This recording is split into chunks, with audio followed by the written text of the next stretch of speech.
Mirpur inter college Dadri Gautam Buddh Nagar में once again you are welcome. एक बार और स्वागत है। आज पोएम नंबर 3 नेक्स्ट हम शुरू करते हैं। तो पोएम का नाम आप देखिए। हाँ, देखा, पोएम का नाम है ऑन हिज ब्लाइंडनेस और लिखी है जॉन मिल्टन ने 1608 से 1674 तक। तो जॉन मिल्टन बहुत ही अच्छे पोएट हैं और you can say he was a religious poet माने जाते हैं, माने नहीं जाते हैं ही। ये आपको दिखाई दे रहा होगा लाइन, अगर नहीं दिखाई दे रही हैं तो आप इसको थोड़ा सा कोशिश करें कि दिख जाए। मैं ट्राई करता हूँ जिससे आपको ये ठीक से दिखाए। बहुत इम्पोर्टेंट पोएम है। इंटरमीडिएट में कोई पोएम ऐसी तो है ही नहीं जो इम्पोर्टेंट ना हो, सभी इम्पोर्टेंट हैं। देखिएगा, अब आपको दिखाई दे रहा होगा कुछ साफ सा। देखिए, लाइन थोड़ी बड़ी है तो ध्यान से देखेंगे। हाँ जी, ऑन हिज ब्लाइंडनेस। तो पहले समझ लीजिए कि ऑन हिज ब्लाइंडनेस का यहाँ पे क्या मतलब है। अपने अंधेपन पर जॉन मिल्टन ने ये पोएम लिखी है। जॉन मिल्टन एक रिलीजियस पोएट हैं, जस्ट लाइक सूरदास इन हिंदी।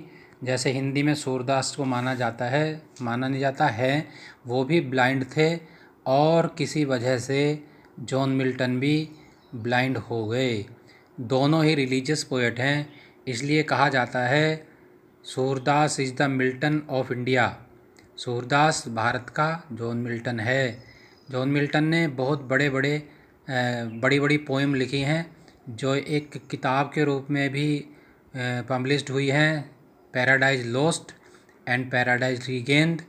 ये बहुत अच्छी पोएम है और ये बात बड़ी सरप्राइजिंग है कि ये बड़ी बड़ी जो पोएम है, जो अच्छी अच्छी पोएम है, रिलीजियस तो हैं, लेकिन ये सब जब लिखी गई जब वो ब्लाइंड हो चुके थे। ऐसा माना जाता है कि लगभग अपने आधी उम्र में या लगभग 40s में उनकी आंखें चली गई किसी वजह से। और पोएम के नाम से ही देखते हैं, पोएम का नाम है ऑन हिज ब्लाइंडनेस, कि अपने अंधेपन पर। तो लेखक ने अपने अंधेपन पर ही यह पोएम लिखी है। और देखिए, अब आप वर्ड बाय वर्ड देख सकते हैं। स्क्रीन पर देख करके आप अंदाज़ा लगाइए और देखिएगा। When I consider how my light is spend एर हाफ माई डेज। जब मैं ये सोचता हूँ, व्हेन आई कंसिडर, जब मैं ये सोचता हूँ, how my light is spend, कि मेरी आंखें कैसे चली गई। लाइट का मतलब है यहाँ रोशनी, प्रकाश। कौन सी रोशनी? अर्थात आँखों की रोशनी। कहने का मतलब है मैं कैसे अंधा हो गया हूँ। एर हाफ माई डेज, एर means before, half my days का मतलब है मेरे उम्र, माई एज। लेखक ये कहना चाहता है कि मैं अपनी उम्र में आधी उम्र से पहले ही अंधा हो गया हूँ, मेरी आंखें चली गई हैं।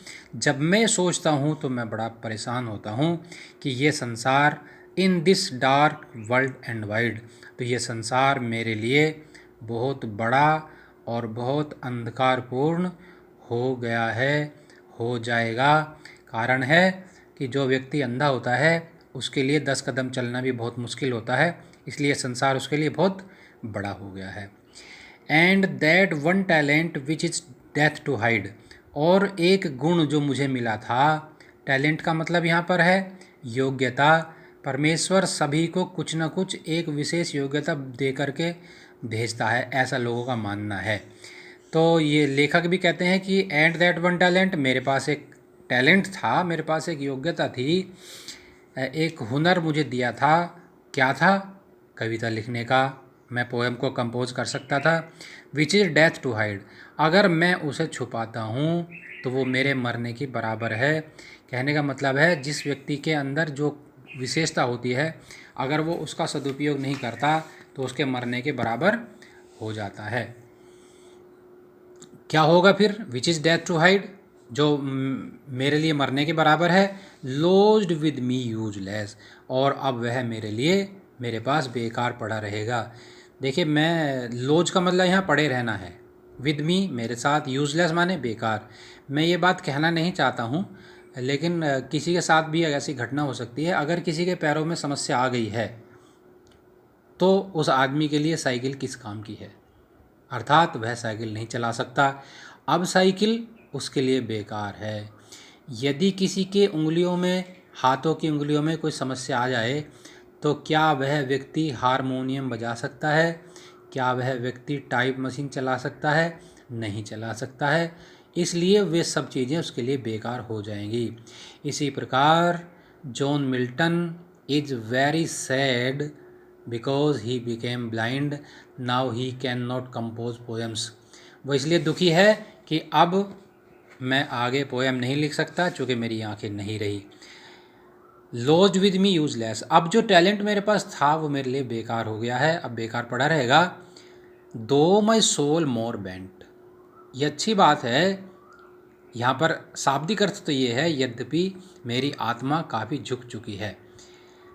इट मीन्स यहाँ कहना क्या चाहते हैं, हालांकि मैंने अभी तक मैंने इतनी मेहनत कर ली है। माई सोल वेंट का मतलब है मैंने अभी तक बहुत मेहनत की है। कहने का मतलब है मैं अब से पहले बहुत सारी पोएम लिख चुका हूँ। क्यों लिख चुका हूँ उसके बारे में क्या मैं बहुत सारी पोएम लिख चुका हूँ, उससे क्या होगा? To serve there with my maker, जिससे मैं अपने परमेश्वर की सेवा कर सकूं। मेकर मीन्स परमेश्वर। यहाँ पर एक कुछ बातें हैं जो समझने की हैं। लेखक जॉन मिल्टन जो कवि हैं, पोएट हैं, वो कैसे पोएट है? क्रिश्चियन हैं। इंग्लैंड में लिखी हुई पोएम है और इसमें क्रिश्चियनिटी में उनका फेथ है।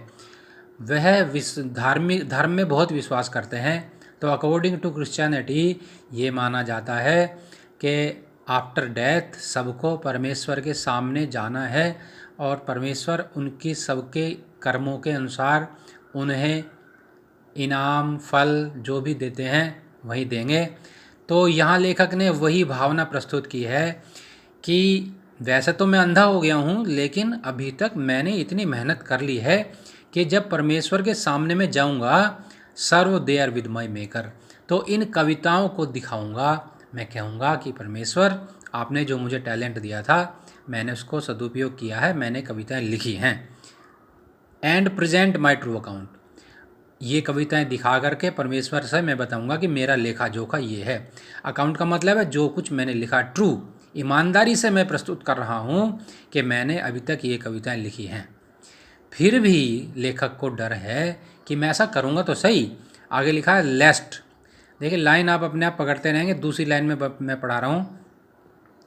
लेस्ट कहीं ऐसा न हो, लेस्ट मीन्स कहीं ऐसा न हो, ही मीन्स गॉड रिटर्निंग चाइल्ड, कि कहीं लौटने पर वो मुझे डांटे नहीं। यहाँ पर एक उदाहरण लिया गया है, एक कहानी से थोड़ी सी लाइन ली गई है कि कहीं भगवान मुझे वापस जब मैं जाऊँ परमेश्वर के पास वो मुझे डांटने लगे। क्यों डांटने लगे? कि कहीं कि मैंने आपको एक टैलेंट दिया था और आपने उस टैलेंट का सदुपयोग नहीं किया, आप अंधे हो गए और कविता नहीं लिखी। तो मुझे बड़ा डर है कि कहीं ऐसा ना हो कि मुझे फिर से भगवान डांटे। यहाँ पे एक छोटी सी मैंने जो बताया एक कोटेशन है। एक बार एक टीचर थे, वो एक एक दो दो रुपये अपने शिष्यों को दे करके कुछ दिन छुट्टी पे चले जाते हैं और उनसे ये कहते हैं कि आप इस पैसे को बड़ा संभाल के रखेंगे, आकर मैं इसको देखता हूँ। तो सभी बच्चों ने अपने अपने तरह से उसका प्रयोग किया। कुछ बच्चों ने रुपये से कुछ और पैसे बनाए, कुछ ने जेब में संभाल के रखा, कुछ ने इधर उधर संभाल के रख दिया। जब गुरुजी वापस लौट के आए तो सबने अपने अपने पैसे दिखाए। दो चार लोग ऐसे भी थे उनमें जिन्होंने ज़मीन में गाड़ दिए थे और वो खो गए। तो भगवान ने उनको बहुत डांटा था कि तुम एक ज़रा से पैसे को भी संभाल के नहीं रख सकते हो। ये पैसे क्या हैं, ये रुपए क्या हैं? ये टैलेंट हैं जो गॉड ने सबको हमें थोड़े इसके दिए हैं। कुछ लोगों ने उस टैलेंट का सदुपयोग किया और उस एक रुपये से बहुत सारे रुपए बनाए। यहाँ उस लाइन का उदाहरण है। लेस्ट कहीं ऐसा ना हो ही रिटर्निंग चाइल्ड, कि जैसे लौटने पर गुरुजी ने डांटा था शिष्यों को, तो आप भी कहीं ऐसा ना हो भगवान मुझे डांटने लगे। Does God exact day labour light denied, I fondly ask, मैं प्रायः ये बात अपने आप से पूछा करता हूँ। आई फॉन्डली आस्क का मतलब है मैं प्रायः ये बात पूछता हूँ। ऊपर की लाइन में चलेंगे। Does God exact day labour light denied, क्या एग्जेक्ट का मतलब यहाँ एक्सपेक्ट है, आशा करना। वो कहते हैं कि क्या भगवान ऐसे लोगों से भी कार्य करते रहने की आशा करते हैं जिनकी आंखें नहीं हैं। लाइट डिनाइड का मतलब है जो ब्लाइंड हो गए हैं। मैं अक्सर ये बातें पूछता हूँ कि क्या परमेश्वर ऐसे लोगों से भी कार्य करते रहने की आशा करते हैं जिनके आंखें नहीं हैं। But patience to prevent that murmur soon replies. लेकिन पेशेंस का मतलब है अंतरात्मा मेरी बड़बड़ाहट को तुरंत रोक देती है और जवाब देती है। क्या सून रिप्लाइज उत्तर देती है, God does not need either man's work or his own gifts. परमेश्वर को इंसान के द्वारा, मनुष्य के द्वारा किए गए कार्यों की कोई आवश्यकता नहीं है और हिज ओन गिफ्ट्स, और ना ही उसे अपने द्वारा दिए गए वरदानों की कोई आवश्यकता है। कहने का मतलब है परमेश्वर के लिए अगर इंसान कुछ भी नहीं करता तो कोई फ़र्क नहीं पड़ता, कोई अंतर नहीं आता। भगवान ने सबको कुछ ना कुछ गुण दिए हैं, वो अगर उनका प्रयोग नहीं करता है तो भी परमेश्वर को इस बात से कोई अंतर नहीं पड़ता। Who best bear his mild yoke they serve him best. परमेश्वर की सच्ची सेवा करने वाले वह व्यक्ति हैं जो परमेश्वर की आज्ञा को बिना किसी शिकायत के, बिना किसी परेशानी के भुगतते हैं, सहन करते हैं। माइल्ड का मतलब होता है जुआ, जो बैलों के कंधे पर रखा जाता है। अर्थात जिस प्रकार अच्छे बैल कंधे पर जुआ रखकर मेहनत करते हैं किसान के लिए, इसी प्रकार जो लोग परमेश्वर की हर एक बात को सहर्ष मान करके प्रसन्न रहते हैं और किसी प्रकार का कोई शिकायत, कोई परिवाद नहीं करते परमेश्वर से, वही भगवान के सच्चे सेवक हैं, भगवान के सच्चे भक्त हैं। अब यहाँ से इम्पोर्टेंट में निशान लगाएंगे, हिज स्टेट से लेकर वेट तक। His state is kingly. परमेश्वर का जो स्थान है, परमेश्वर का जो स्थिति है, परमेश्वर का जो राज्य है, वो बिल्कुल राजा के तरह है, वो बिल्कुल राजाओं की तरह रहते हैं। 1000 एट हिज बाइडिंग स्पीड। हजारों की संख्या में उसकी आज्ञा का पालन करने वाले तैयार रहते हैं। कौन रहते हैं, यहाँ ये बात नहीं लिखी गई। कहने का मतलब है देवदूत और आत्माएं वहाँ हर समय परमेश्वर के राज्य में उसकी आज्ञा का पालन करने के लिए तैयार खड़े रहते हैं। And past over land and ocean without rest. और वे बिना किसी आराम के, बिना किसी परिवाद के, बिना कोई शिकायत किए हर समय ज़मीन में, आकाश में, पाताल में कार्य करते रहते हैं और बिल्कुल थकते नहीं हैं। They also serve who only stand and wait. वे लोग भी परमेश्वर के सच्चे सेवक हैं, भक्त हैं, जो कुछ काम तो नहीं करते हैं लेकिन वो हमेशा प्रायः इस बात के लिए तैयार रहते हैं कि परमेश्वर हमें भी कुछ काम करने के लिए दे और हम भी कुछ काम करें, अर्थात हमें भी सेवा का अवसर मिल जाए तो हम भी परमेश्वर की सेवा करें। वे लोग भी परमेश्वर के सच्चे सेवक हैं। तो इस प्रकार से ऑन हिज ब्लाइंडनेस पोयम आपकी कोर्स में थी जॉन मिल्टन की। इससे पता चलता है कि परमेश्वर कि जॉन मिल्टन का गॉड में कितना फेथ है। वो पहली, इसमें 14 लाइन है, अगर आप देखेंगे पोयम को बुक में तो ये पेट्रार्कन सोनेट पर आधारित है। एक सोनेट है जिसमें 8 लाइन में कवि अपने आप से परेशान है और गॉड से कंप्लेन करता है। पहली 8 लाइन में भगवान से वो एक तरह से भगवान से शिकायत कर रहा है कि आपने मुझे अंधा बना के बैठ दिया, मैं कुछ कविता लिखता तो वो भी नहीं लिख पाऊँगा, आप कैसे हैं, आपको मुझे अंधा नहीं बनाना चाहिए। लेकिन बाद की 6 लाइन में उसे पता चलता है कि परमेश्वर बहुत महान है, उसे इंसान के लिए कुछ करने, उस इंसान को भगवान के लिए कुछ करने की आवश्यकता नहीं है, क्योंकि उसके पास करने वाले बहुत सारे देवदूत और आत्माएं हैं। इसलिए हमें भगवान की हर बात को, परमेश्वर की हर बात को बिना किसी परिवाद के, बिना किसी शिकायत के बुरा मानते हुए नहीं मानना चाहिए। फारसी में कहावत है, उसकी रजा में ही मज़ा है, अर्थात ईश्वर जैसा चाहे हमें उसमें खुश रहना चाहिए, प्रसन्न रहना चाहिए। परमेश्वर ही महान है। ये बहुत इम्पोर्टेंट पोएम है, इम्पोर्टेंट पोएट भी हैं, इसलिए आप इसको ठीक से तैयार करेंगे। बाद की 3 लाइन जो ऊपर हिज स्टेट से शुरू होती है आप वेट तक पूरी करेंगे। इम्पोर्टेंट है।